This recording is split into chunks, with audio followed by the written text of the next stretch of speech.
नमस्कार, आप देख रहे हैं रेवादर्शन। मैं सुचेता बघेल आपके साथ। आइए नजर डालते हैं आज के खबरों पर विस्तार से। शिक्षा विभाग में हुई बड़ी कार्यवाही। शिक्षा की गुणवत्ता न बढ़ने पर 400 शिक्षकों को जारी हुई नोटिस। शिक्षकों की बड़ी लापरवाही आई सामने। छात्रों की कॉपी तक नहीं की गई है चेक। शिक्षा की गुणवत्ता बढ़ाने राज्य शिक्षा केंद्र ने जारी किया था निर्देश। शिक्षा की गुणवत्ता को बढ़ाने राज्य शिक्षा केंद्र के निर्देशन की भी शिक्षकों ने बखिया उखेड़कर अपने कर्तव्यों के प्रति बड़ी लापरवाही की है। शिक्षकों ने उन छात्रों की कॉपी तक नहीं चेक की है जिन्हें होमवर्क दिए गए थे। जांच के दौरान संभाग भर में ऐसे 400 शिक्षकों को संयुक्त संचालक लोक शिक्षा विभाग ने नोटिस जारी की है तथा प्राथमिक स्तर पर कक्षा 1 से 8 तक की शालाओं के जिम्मेदार अधिकारियों को मॉनिटरिंग के लिए निर्देशित किया गया था, लेकिन मॉनिटरिंग में बड़ी लापरवाही सामने आई है, जिसको देखते हुए संयुक्त संचालक शिक्षा विभाग द्वारा संभाग स्तर पर लगभग 400 जिम्मेदार अधिकारियों को नोटिस जारी कर स्पष्टीकरण मांगा गया है। इस लापरवाही में शिक्षकों से लेकर संयुक्त संचालक कार्यालय तक के अधिकारियों और डीपीसी स्तर के अधिकारी शामिल हैं। स्कूल शिक्षा विभाग के आदेशानुसार विगत 15 फरवरी को आदेश जारी किया गया था कि शैक्षणिक गुणवत्ता परखने के लिए 3-3 सालों में 2 से 3 घंटे तक उपस्थित रहकर सघन मॉनिटरिंग करनी थी। इसके लिए 17 से 19 फरवरी तक समय निर्धारित किया गया था, परंतु इस कार्य में अधिकतर शिक्षक व अन्य जिम्मेदार अधिकारियों ने कोताही बरती है, जिसे गंभीरता से लेते हुए संयुक्त संचालक ने स्पष्टीकरण मांगा है। विभागीय सूत्रों की माने तो शैक्षणिक गुणवत्ता परखने के लिए यह विशेष अभियान चलाया गया था, जिसके तहत विद्यालयों में उपस्थित रहकर मॉनिटरिंग की जानी थी। इसके लिए संयुक्त संचालक, उप संचालक, सहायक संचालक के अलावा जिला शिक्षा अधिकारी, सहायक संचालक तथा जिला शिक्षा केंद्र से डीपीसी, एबीसी, बीआरसी तथा बीएससी को अधिकृत किया गया था। इधर इस बात को देखते हुए जिला शिक्षा अधिकारी ने 64 शिक्षकों को कारण बताओ नोटिस भी जारी कर दिया है तथा अनुशासनात्मक कार्यवाही की गई है। बताया गया है कि 15 फरवरी के अनुक्रम में जिला शिक्षा अधिकारी द्वारा 17 फरवरी से 19 फरवरी तक कुल 7 स्कूलों की सघन जांच एवं मॉनिटरिंग के साथ शैक्षणिक गुणवत्ता की जांच की गई थी, जिसमें यह पाया गया था कि छात्रों का पठन पाठन न्यूनतम स्तर पर है तथा अभ्यास कार्य की जांच में भी अनियमितता पाई गई है। जानकारी के अनुसार छात्रों को सीखने की निरंतरता के लिए प्रयास, दक्षता उन्नयन, अभ्यास पुस्तिका, लर्निंग की पूर्ति के लिए अभ्यास पुस्तिका तथा 8 ग्रेड अभ्यास पुस्तिका उपलब्ध कराई गई थी, जिसमें प्रारंभिक स्तर पर कक्षा 1 से 8वीं तक की शालाओं में संपर्क के दौरान बच्चों की कॉपियां तथा अभ्यास पुस्तिकाओं की जांच की जानी थी, लेकिन ऐसा नहीं पाया गया, जबकि समय समय पर हमारा घर हमारा विद्यालय के तहत बच्चों को कार्यों को जांचने के लिए निर्देश यूट्यूब, व्हाट्सएप तथा अन्य कई माध्यमों से दिए गए थे। आदेश में कहा गया था कि कॉपी जांचना शिक्षण प्रक्रिया की अभिन्न अंग है और यह शिक्षक का परम कर्तव्य भी है, लेकिन यह नहीं किया गया। इस लापरवाही को देखते हुए संयुक्त संचालक रीवा संभाग संतोष कुमार त्रिपाठी ने अपने कर्तव्यों का निर्वहन न करने वाले संभाग के करीब 400 जिम्मेदार अधिकारियों को शो कॉज नोटिस जारी करते हुए स्पष्टीकरण मांगा है। केंद्र के निर्देश के अनुसार 17, 18, 19 3 दिवस का एक सघन मॉनिटरिंग अभियान चलाया गया जी, जिसमें प्राथमिक और माध्यमिक विद्यालयों का निरीक्षण किया गया और इसमें मुख्य रूप से छात्रों को, शिक्षकों को दिए गए गृह कार्य, शिक्षकों द्वारा दिए गए गृह कार्य की मॉनिटरिंग की गई।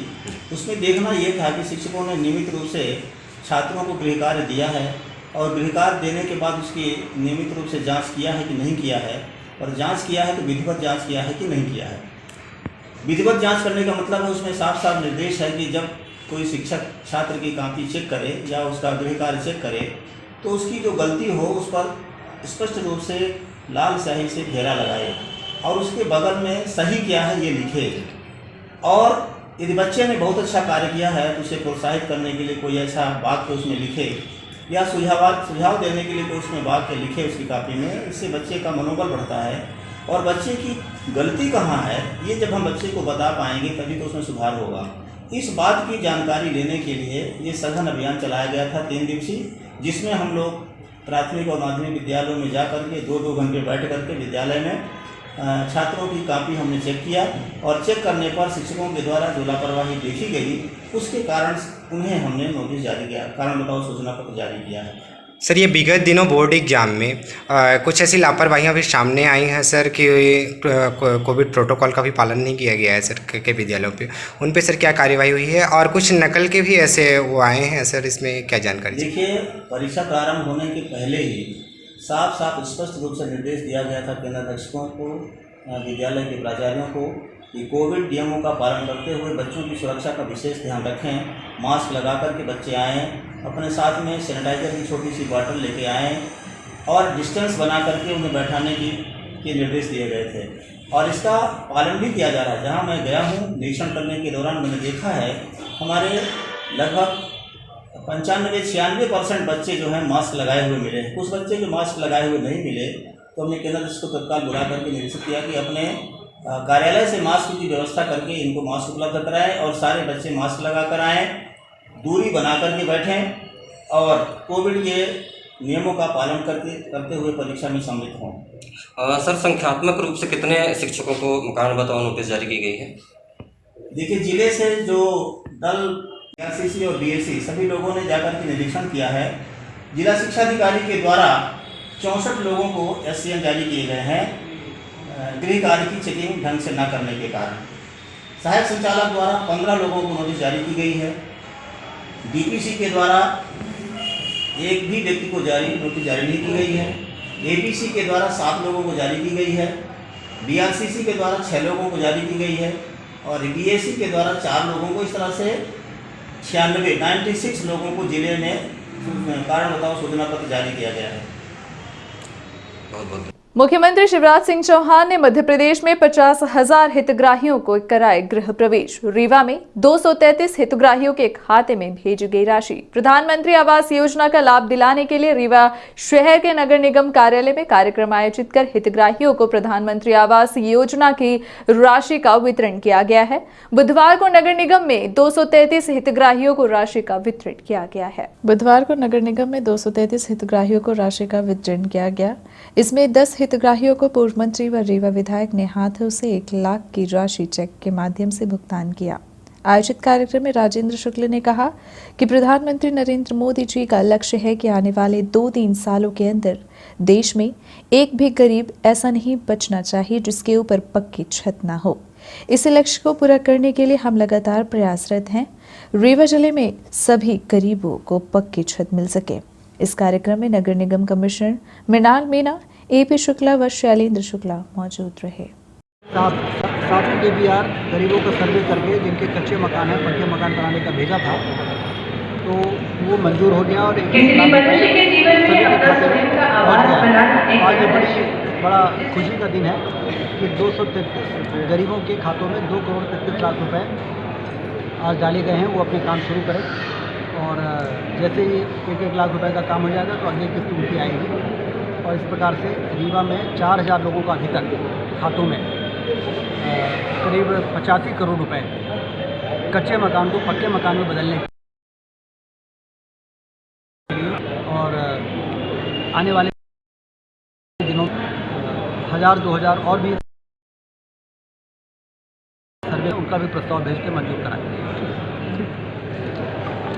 1 लाख रुपए की राशि प्राप्त हुई है जिनका उनके खातों में माननीय मुख्यमंत्री जी के कर कमलों से ट्रांसफर किया गया है।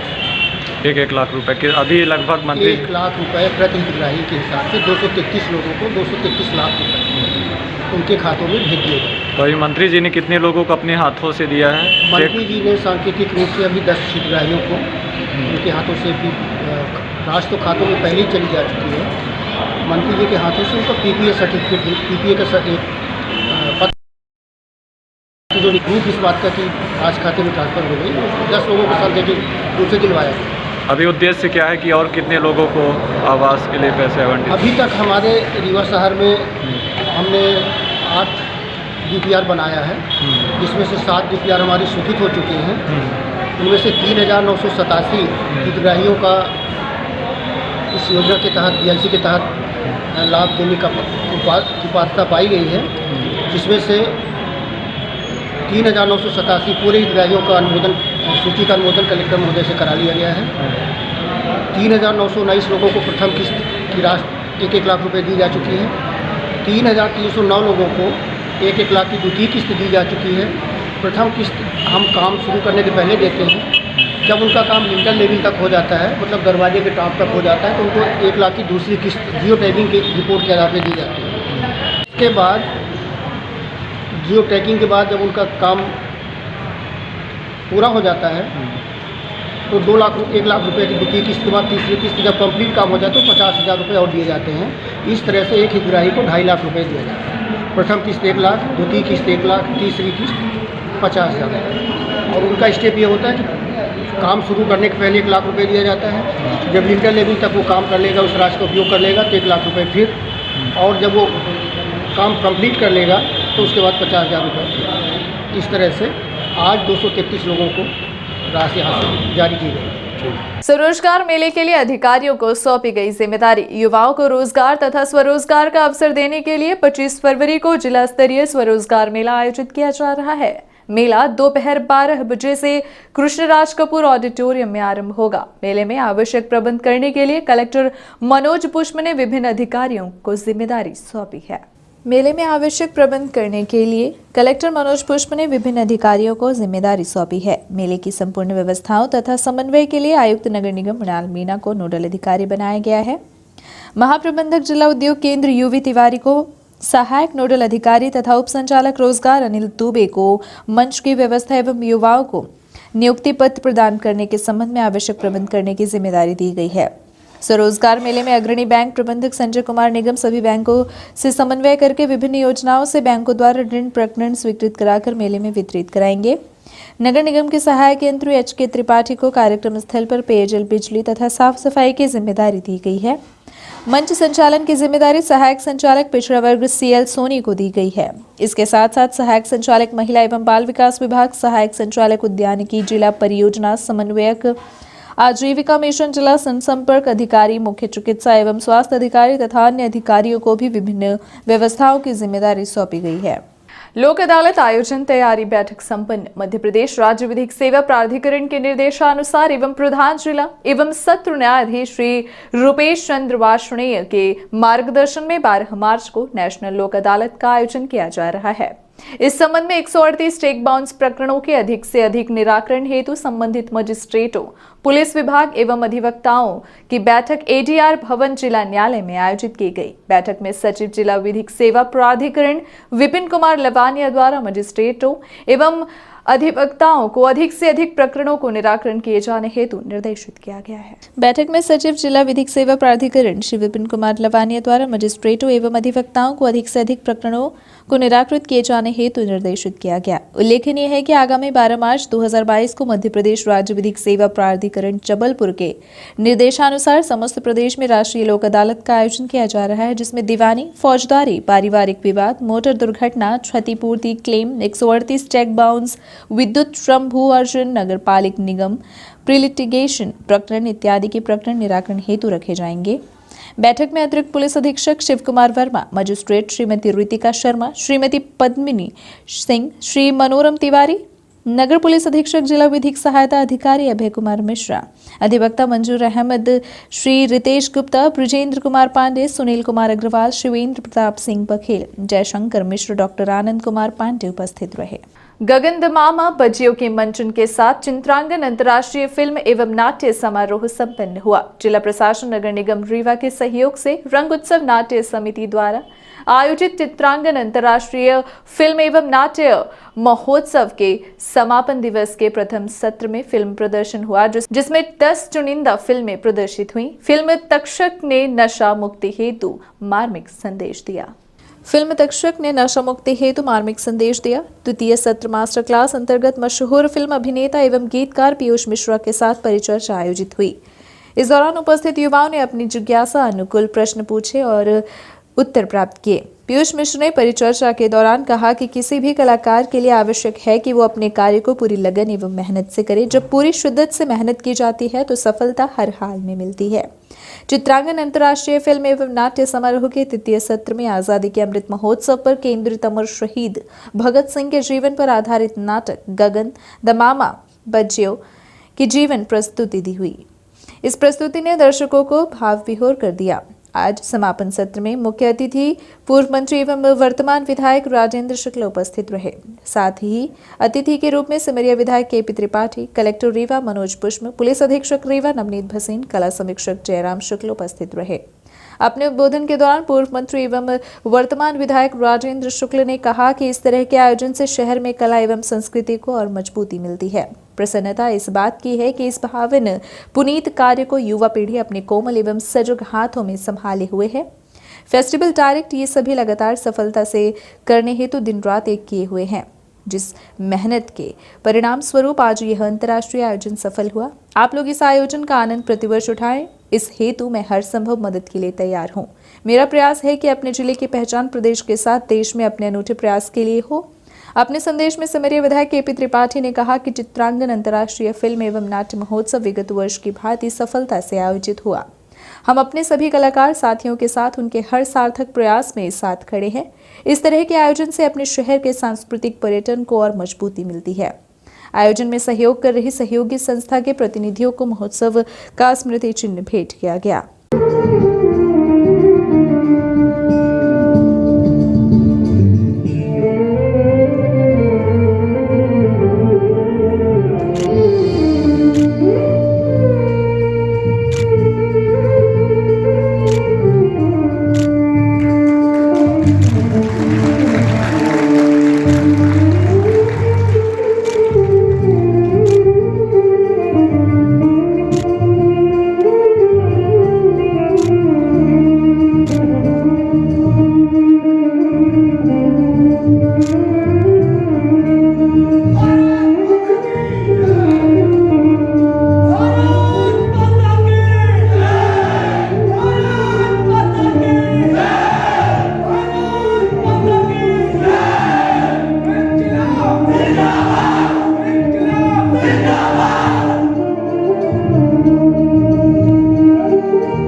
कैसे उच्चतम मानक स्थापित करे और मध्य प्रदेश और भारत में एक नए मुकाम को छुए। कलाकारों के इस मंच में जो चित्रांगन ने जिस स्तर का काम किया है, रीवा में नाटकों के मंचन, कलाकारों के प्रस्तुतिकरण को एक नए मुकाम के लिए, रीवा को आगे बढ़ाने के लिए आपका योगदान रीवा हमेशा याद करेगा। ये बात मैं इसमें कहना चाहता हूं और इसको आप लोगों ने बनाया और पूरी ताकत के साथ कलाकारों के साथ हमेशा वो खड़े रहते हैं और उनकी अभिलाषा है कि हर मामले में रीवा नंबर 1 हो। हम लोग भी चाहते हैं रीवा हर मामले में नंबर 1 हो। उसके लिए इस तरह से सामूहिक प्रयास किए जाने चाहिए और वो चित्रांगन की टीम और अन्य कलाकारों की टीम जिस तरह से कर रही है आने उचित मूल्य दुकान में 3 माह के खाद्यान्न भंडारण की व्यवस्था करें। कलेक्ट्रेट सभागार में आयोजित बैठक में प्रमुख सचिव खाद्य फैज अहमद किदवई ने उचित मूल्य दुकानों से खाद्यान्न वितरण की समीक्षा की। प्रमुख सचिव ने कहा कि खाद्यान्न का समय पर आवंटन जारी कर उठाव तथा वितरण कराएं। हर माह की 7 तारीख को अन्न उत्सव आयोजित कर खाद्यान्न वितरित कराएं। उचित मूल्य दुकानों में कम से कम 3 माह के खाद्यान्न भंडारण की व्यवस्था कराएं। इस संबंध में रीवा जिले में अच्छा कार्य किया गया है। जिले की 820 दुकानों में 3 माह के खाद्यान्न भंडारण की व्यवस्था कर ली गई है। सभी कलेक्टर उचित मूल्य दुकानों के लाइसेंस नवीनीकरण तथा उपभोक्ताओं के युक्तिकरण पर भी विशेष ध्यान दें। प्रमुख सचिव ने कहा कि खाद्यान्न परिवहन करने वाले वाहनों को पीले रंग में पेंट करने तथा उन पर द्वार प्रदाय योजना अंकित कराने के निर्देश दिए। इसका पालन सुनिश्चित कराएं। अनाज परिवहन के वाहनों में शीघ्र ही जीपीएस लगाना अनिवार्य किया जा रहा है। पात्र परिवारों को खाद्यान्न पर्ची तत्काल जारी कराएं। राशन मित्र पोर्टल से मृत हितग्राहियों के नाम तत्परता से हटाएं। राशन कार्डधारी के परिवार के सभी सदस्यों के आधार नंबर तथा परिवार के एक सदस्य का मोबाइल पोर्टल पर अनिवार्य रूप से दर्ज कराएं। कुल परिवारों की तुलना में मोबाइल नंबर बहुत कम दर्ज किए गए हैं। पीओएस मशीन से ही खाद्यान्न की पावती अनिवार्य रूप से जारी कराएं। पीडीएस में आवंटित चने की दाल को 2 किलोग्राम प्रति पात्र परिवारों को दर से निःशुल्क वितरण कराएं। प्रमुख सचिव ने कहा कि खाद्यान्न वितरण में अनियमितता पर केवल रीवा जिले में आवश्यक वस्तु अधिनियम के तहत कार्यवाही की जाएगी।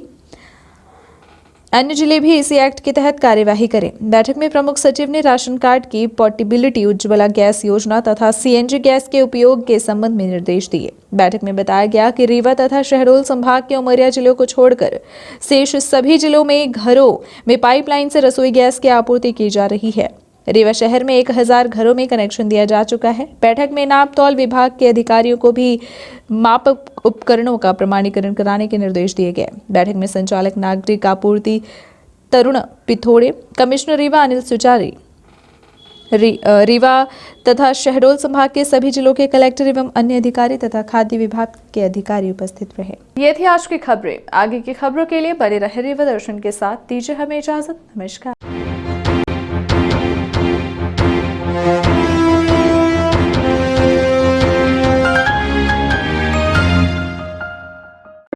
महानगरों के बाद अब आपके शहर रीवा में आ गया है हाई स्पीड के साथ न्यू ब्रॉडबैंड रेलटेल, जिसमें आपको मिलेगी अच्छी स्पीड और बेहतर सर्विस। तो न्यू ब्रॉडबैंड कनेक्शन के लिए संपर्क करें VPS केबल नेटवर्क, पता John tower 2nd floor near college Chowk Rewa. Mobile number है 9000992232 और 9425470430। धन्यवाद।